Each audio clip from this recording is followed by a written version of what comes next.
Hello and welcome to Robinson Hall Experts Time. My name is Laura Saunders, Marketing and PR Manager at Robinson Hall, and today on the 21st of January I have David Sawford and Abel Bunu, and we will be talking about planning feasibility. David Sawford is Partner and Head of Planning. David's worked for Robinson Hall for 29 years and is extensively involved with the preparation of planning applications, advice and construction projects.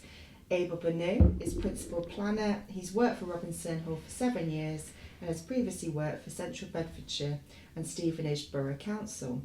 So he's very aware of how the local planning authorities work and the process in which planning applications are determined. Welcome, David and Abel. Thank you, Laura. Thank you. So first things first, what is planning feasibility? So planning feasibility studies are carried out at the initial stages of a concept for a project.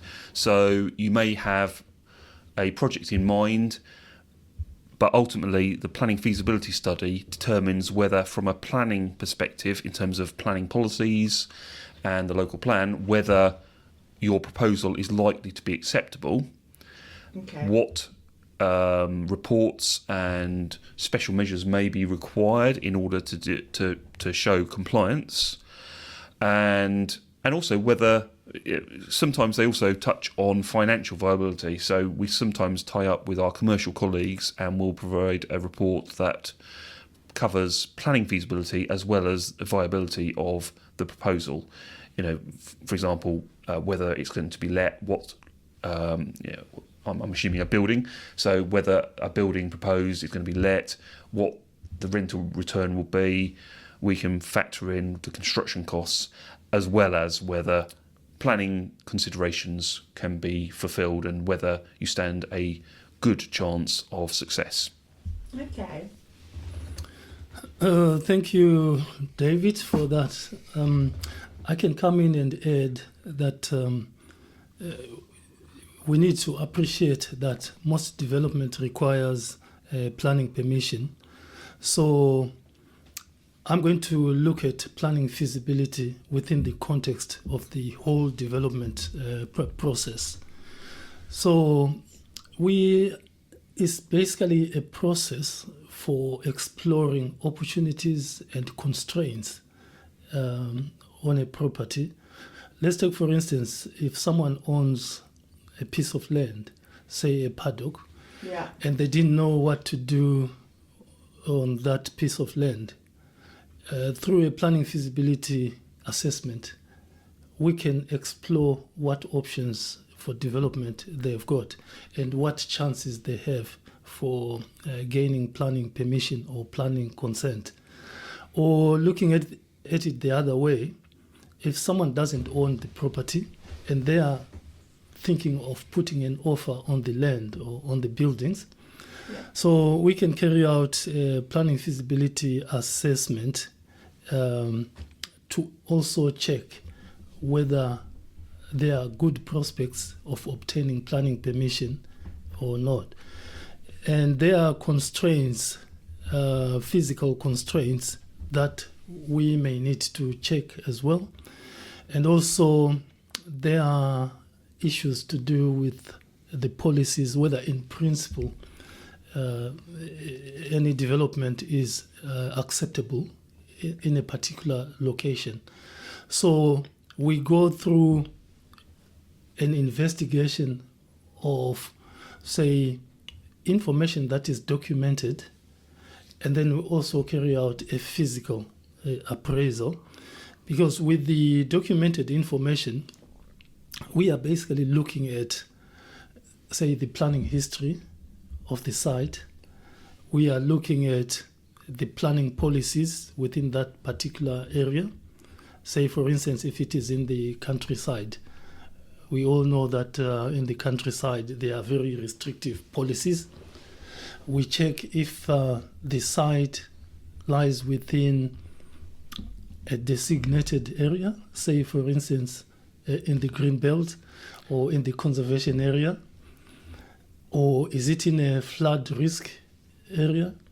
So we go through that initial phase of assessing what the constraints are and whether we can come up with any mitigation measures to make the development acceptable in planning terms. Yes, I'd just say that can be specific to a project that a client has in mind, or as you alluded to earlier, it can be looking at opportunities without a specific end game in mind.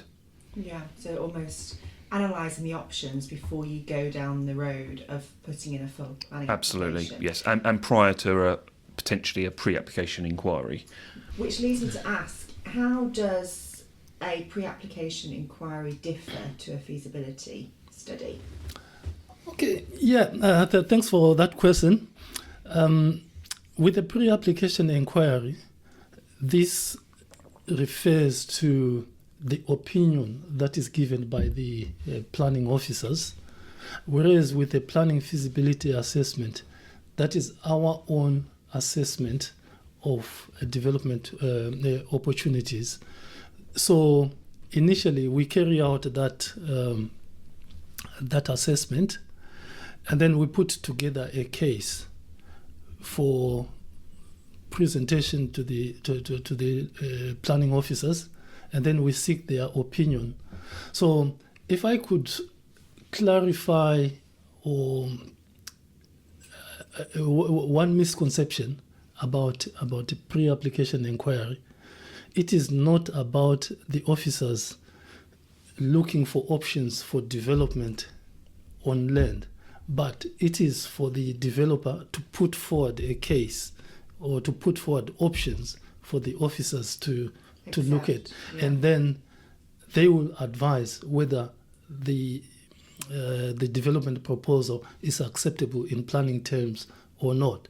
So I would always want to emphasize that the pre-application advice that is obtained from the officers is probably as good or as bad as the information submit. Yeah. Yes. Yeah. So just to lead on from that, so a feasibility study will be looking at options, a broad range of options potentially, or depending on the client's circumstances.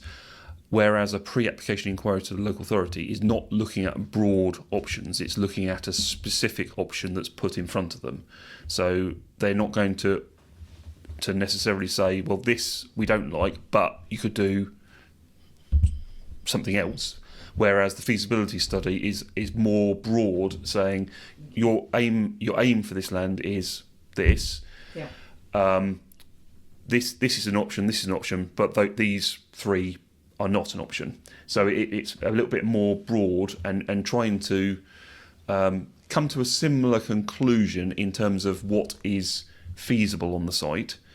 But as I say, the pre-app is you effectively, as Abel says, the information you get out of it really is determined by the level of information submitted initially, but it will be for a specific proposal rather than a broad brush.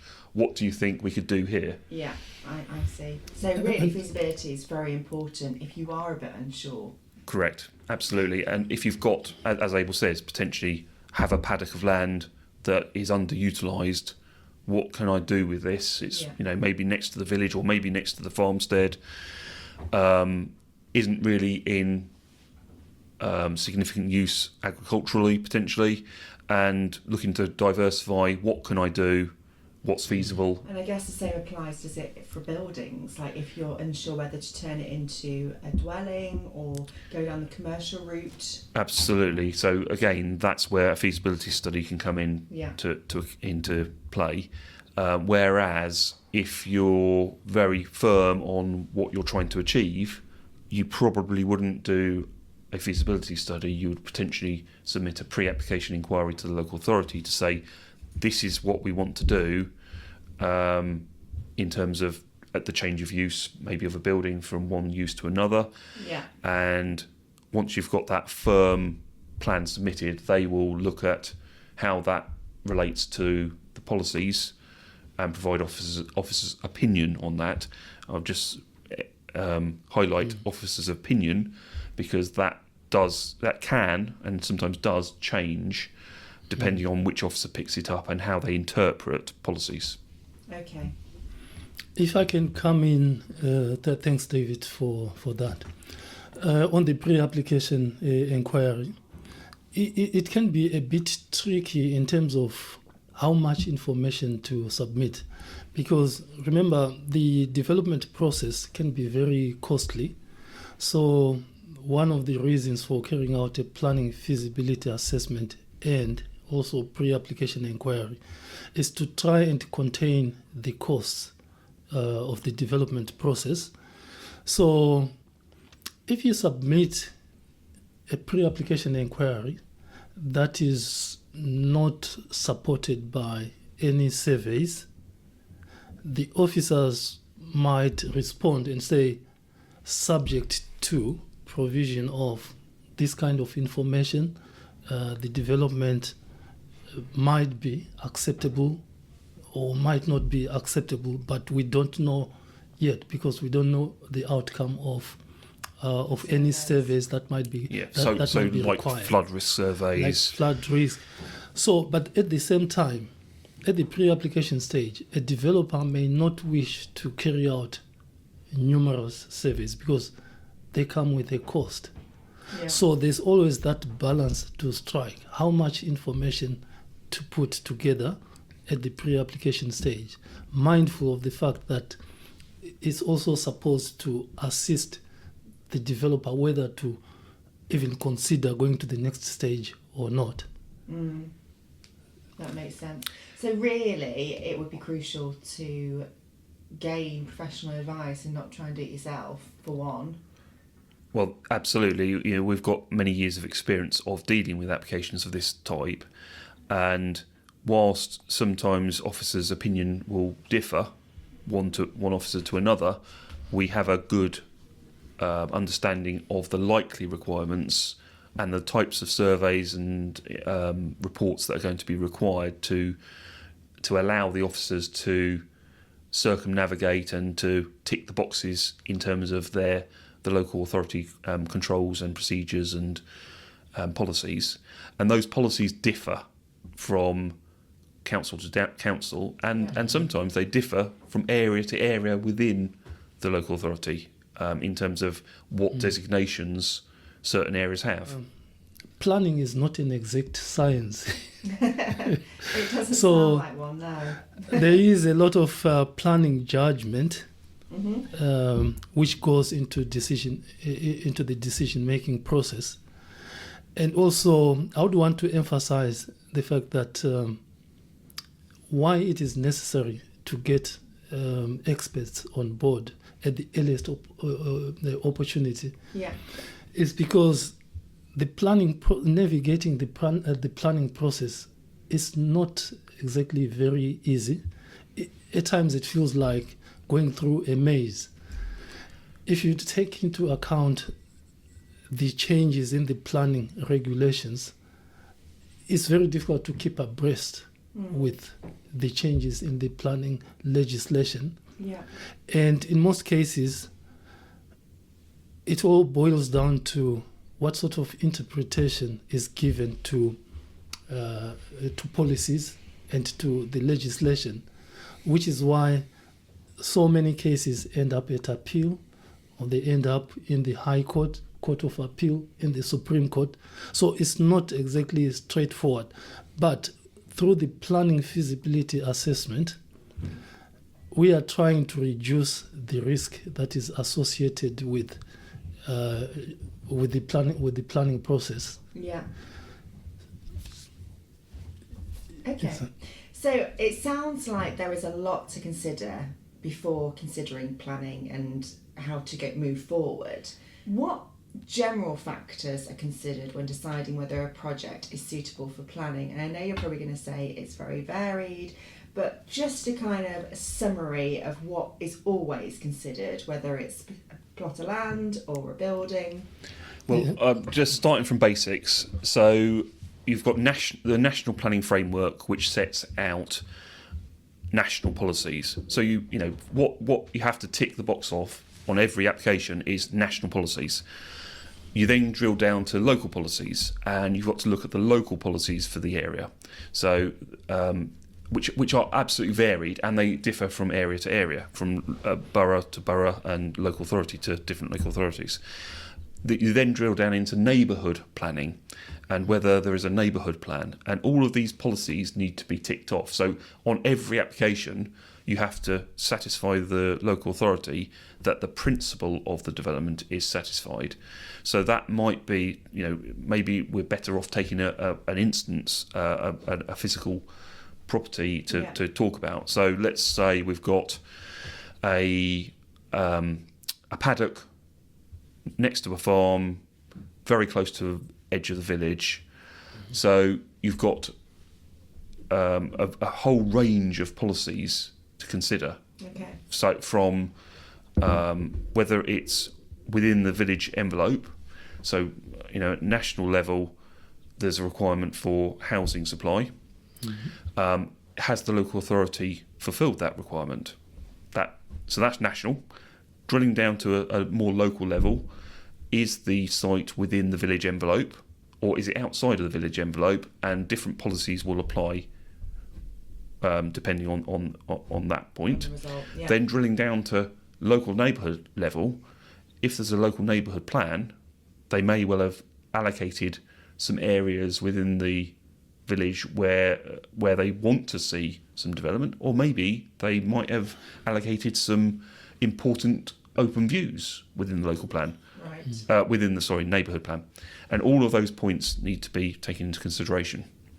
I would want to add that we also then drill down into what we think could be the impact of the development in a particular location. Say, for instance, if the site is close to other residential properties and the proposal is for commercial development, so we are going to have to look at whether the amount of traffic generated and the amount of noise associated with that commercial use would be compatible with the residential properties. And if, say, it's in the conservation area, we have to be particularly mindful of the design. And even, say, in the countryside, there are certain developments that would be considered to be out of keeping with what you'd normally expect to see in the countryside in terms of the general design of the buildings, because in the countryside you'd expect to see maybe agricultural type of buildings. So even if it's a commercial development, we may try to come up with a design that would be in keeping with most designs that you'd expect to find in the countryside. Okay. So from the national policies, the local plans, the neighborhood plans, and also the design standards, there are certain guidelines which are prepared, A, at the national level, and B, at the local level. Every council is expected to have its own design guide. So we take all that into account at the very early stage. Although at the planning feasibility assessment stage, we might not have come up with the detailed design, but we can anticipate what sort of the design will come up. Yeah. And then when we go for pre-application advice, it will always be advisable to come up maybe with a mock-up scheme, something that is indicative, so that officers can appreciate or can visualize what the development is likely to look like. I'll just add on pre-application advice. It's quite important to go through that phase. We're finding with a lot more local authorities that they're so under pressure that they have brought in policies at borough level that if pre-application hasn't been carried out and there's elements of the project that are detrimental or not acceptable, the local authorities will not negotiate at application level. Now that has quite an impact because it has an impact on time and effectively means you have to withdraw an application and start again. Okay. Whereas the encouragement is to have consultation before putting in a formal application through the pre-application advice procedure, which is more informal and allows some consultation back and forth in terms of design, so that any simple issues can be thrashed out and simple design tweaks can be made before submitting an application. So although some people might be thinking, I know exactly what I want to do, and I'm very confident that I'll get planning for it, you would suggest that anyone in that situation should go through planning? It depends on the instance. So if you're maybe a domestic client and wanted a small extension to a house, and the neighbours have done the same and the other side have done the same, I wouldn't be putting a pre-application inquiry in, because the there's a high chance there's a high chance you'll get it, because a precedent has been set and you're not trying to break the mould. Yeah. Whereas if you're breaking the mould, so you've got maybe you've got a house within the village envelope and you want to create a plot and get an additional dwelling in the garden, you would be going down a pre-application inquiry route. And like you said, it gives you an opportunity to make changes and alterations before submitting. Well, the important bit is the important bit is the design of the proposal. You may, in terms of planning policy, we may be on firm ground and there may be a precedent set, and it may tick the boxes, but there's the design guide to interpret and a proposal to be put forward.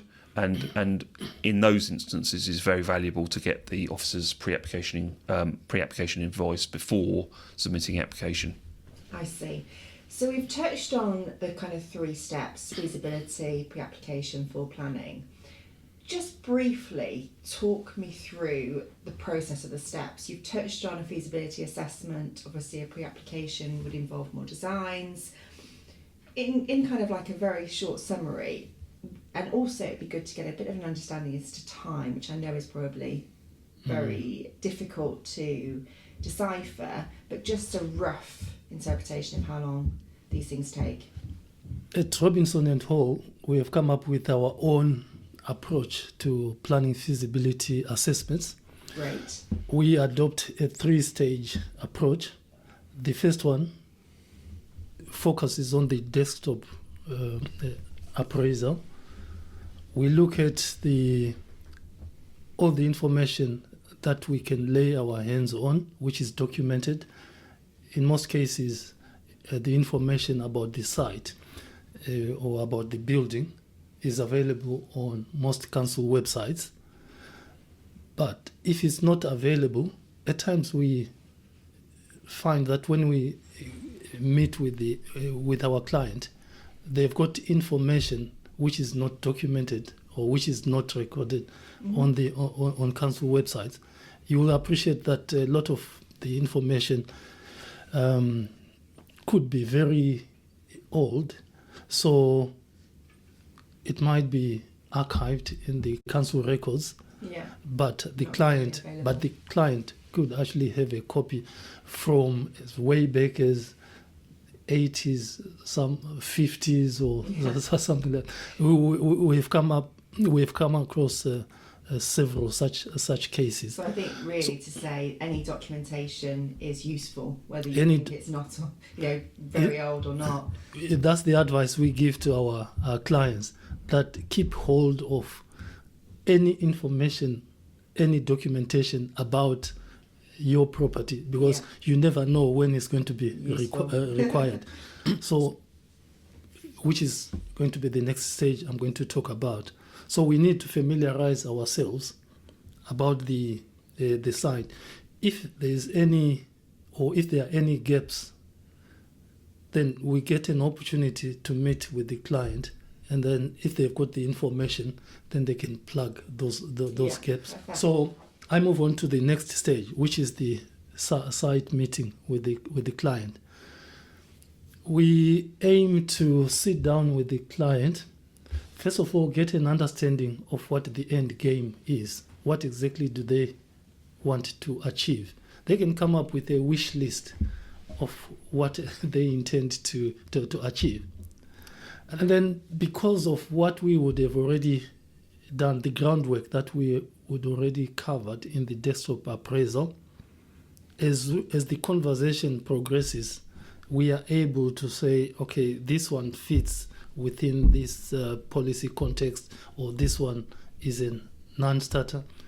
Because at the end of the day, we want to be able to rank the options for development. And then in the final stage, which again I'm going to talk about, we should be able to put forward a recommendation to say, if you go for this option, these are the pros and cons. If you go for this option, you are not likely to achieve what you want. Okay. For instance, in terms of the end game, someone with a piece of land might say, I intend to get an uplift in the value of the property before disposing of it. They just want to explore what can be done with the property in case they throw away value if they just went ahead and disposed of it without exploring what is possible. Mm-hmm.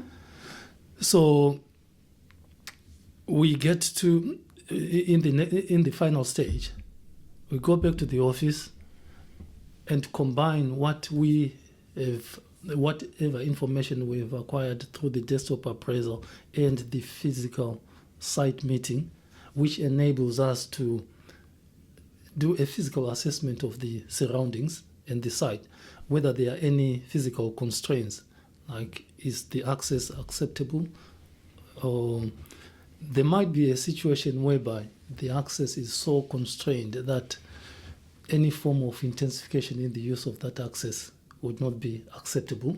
Right. And there might be a situation whereby, because of land ownership problems, we cannot even suggest that the access is improved, because there is no way you can start negotiating with, say, multiple landowners or there's no space whatsoever. It's an opportunity to look at the project as a whole and possibly the flaws that you might be faced with and possibly how to counteract them if there is a solution or not. So it sounds like it's a very good process to go down. Roughly how long does that take, the feasibility study? It all depends on the complexity of the site. If we are looking at, say, converting a single agricultural barn, we are looking at,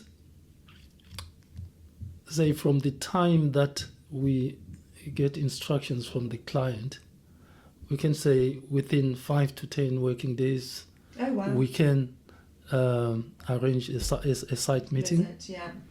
After the site meeting, we come back to the office, review all the information that we have, and then put together a written assessment of our appraisal. And that could take 15 working days. So from the time of getting instructions to the time of issuing the instructions, it's roughly about a month, isn't it? Roughly. Yes, in round terms, absolutely. In round terms. Feasibility sounds like it would ultimately, although it's going to add another month on, save you time, because you're looking at all the options available, you're looking at what's possibly going to be an issue, and if you just go straight away, as David and Abel said, and look at pre-application, you're not going to get that level of rapport from the officer. No, from an officer at pre-application stage. Okay. They will provide quite a detailed commentary covering the policies that it complies with and their judgment on a number of issues, and highlighting reports that are required, and they normally put quite a lot of caveats in that, subject to satisfactory access and subject to dealing with flood risk and subject to ecology and subject to biodiversity net gain, that it may be acceptable. But as we've said, what you get out of it is very much related to what you put in terms of the level of design work that's put in. If you just provide a site plan, then they're going to say, well, we don't know what the proposed building is going to look like and whether that would be acceptable. So, it depends on the how much risk and how much a client wants to put in at an early stage in terms of how much information you get back. If I can come in again on that aspect, I've explained the 3 stages that we go through at Robinson and Hall through this planning feasibility assessment. I don't want to create the impression that it's just as straight as saying desktop appraisal, physical site visit, and then written assessment. No. Once we come back to the office, we may have to go back again to do another desktop appraisal because of research. What we see on site and what we have obtained from the client. So in terms of, I know you have mentioned this additional time that that we take in the planning process through the planning feasibility assessment. It's not a waste of time, and it can also save on costs, because David has referred to what most local authorities are doing currently, that if you submit an application without seeking pre-application advice, there's very little scope to negotiate within the life of the application if you haven't gone through the pre-application inquiry. And in any case, there's no point rushing through a development project without knowing exactly what the risks are or what the opportunities are. So the planning feasibility stage is very important in that respect. It might look like we are adding another layer of time on the project, but if an application has to be withdrawn at some point, you are coming back to do what you were supposed to have done in the first place. Yeah, it's like anything. If you try and rush it, you're only so the costs would actually mount, and the time would, everything. And the early research is used in the application stage as well. So if you've done a feasibility study, it will identify the policies and the constraints, and that information gets put into a design and access statement at planning application stage to explain what the constraints were and to explain how this proposal complies with the policy, which is effectively what you've done at feasibility stage. So speed up the process. It inputs into it. Yeah. So if I can add on to that as well, in terms of costing, when we go to, say, the planning application stage, we always take into account the work that we have already covered at the planning feasibility stage. So the client is not going to be double charged, as it were. We always credit the time and the effort that we have.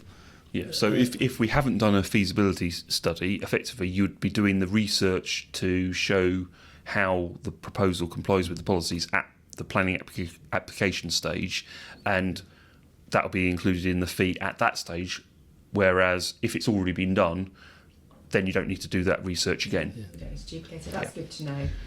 Always good to know. So before we conclude, is there anything else that you wanted to touch on, David and Abel? I think we've covered a lot of ground there. I think all I would say is we didn't cover the timescales for pre-application inquiries, and obviously they can take a fair amount of time. So in terms of preparing that, depending on the level of detail that we're instructed to go into, the time to prepare the application will probably be between 2 to 3 weeks. Obviously, if a client wants to commission specialist reports to go alongside the pre-application inquiry, so that quite often can include highway assessments. If the highway access is thought to be problematic, then that can obviously take a bit of time to commission. The time in the pre-application inquiry for the local authority can vary dramatically. Now, whilst the target is 8 weeks, we're seeing with a number of local authorities that they are quite overwhelmed and they prioritise the planning applications versus the pre-application inquiries. So ultimately, I normally would say their target is 8, but really think about 10 to 12 weeks from submission to get the officer's opinion of a proposal. With a planning application, there are statutory deadlines. So if the local authority fails to make a decision within certain timelines, say for non-major applications, the statutory deadline is 8 weeks, you have the option to appeal the decision on the grounds of non-determination. Okay. For major applications, it's 13 weeks. But then with pre-application advice, there's no statutory deadline. It's the deadline that the council commits itself to achieving, but that's if they will commit themselves to a deadline, because we're seeing with a few authorities that they are saying that we're prioritising planning applications and we'll get back to you as soon as we can. And that's because they've got a deadline with the planning applications. Precisely. So you can see, because of the way that it's structured, why they are prioritising planning applications. I think the message is start early. Don't expect the planning outcome, or for you to know what the planning outcome is the following month. It takes months, and it can obviously vary depending on your council and also the complexity of the project. So just give yourself plenty of time. Yeah, the only other thing that I would want to add is that I view the planning process as a game of chess. You got to know which piece to play first. Otherwise, you won't get the outcome that you would like. That you'd like to have. If you start things the wrong way around, you may throw away an opportunity for development. So it's always very important to talk to the experts first, in case, because there's so much that is available on the internet, but the internet cannot join all the dots, because there are several dots to be joined, and you need to know exactly which dot should be joined to which one and so forth. Yeah. I think it's clear to see the amount of detail we've gone into, that obviously David and Abel are experts when it comes to planning. So as Abel's just said, don't try and do it yourself. There's lots to consider, and you'll save money and time by using an expert, because you won't be kind of going back and forth all the while. Thank you very much, David and Abel. Thank you. Thank you so much for your time today. There's a lot to consider. If you have any questions for either David or Abel, their contact details are found on our website. The best and the easiest place to look for them would be the Meet the Team page. We've got all of our staff's details there. You can either drop them an email or give them a call. I have launched a series of podcasts, so please have a look at the other subjects that we recorded. We have actually recorded one on permitted development rights, if you did want to have a listen to that one, so that you can get a bit more information on that. And there'll be many more in the future, so please stay tuned. Thank you for listening, and I'll see you next time. Bye. Our podcasts are for informational purposes only and should not be considered as legal advice. We are not responsible for any losses, damages or liabilities that may arise. The advice and views are from the expert only.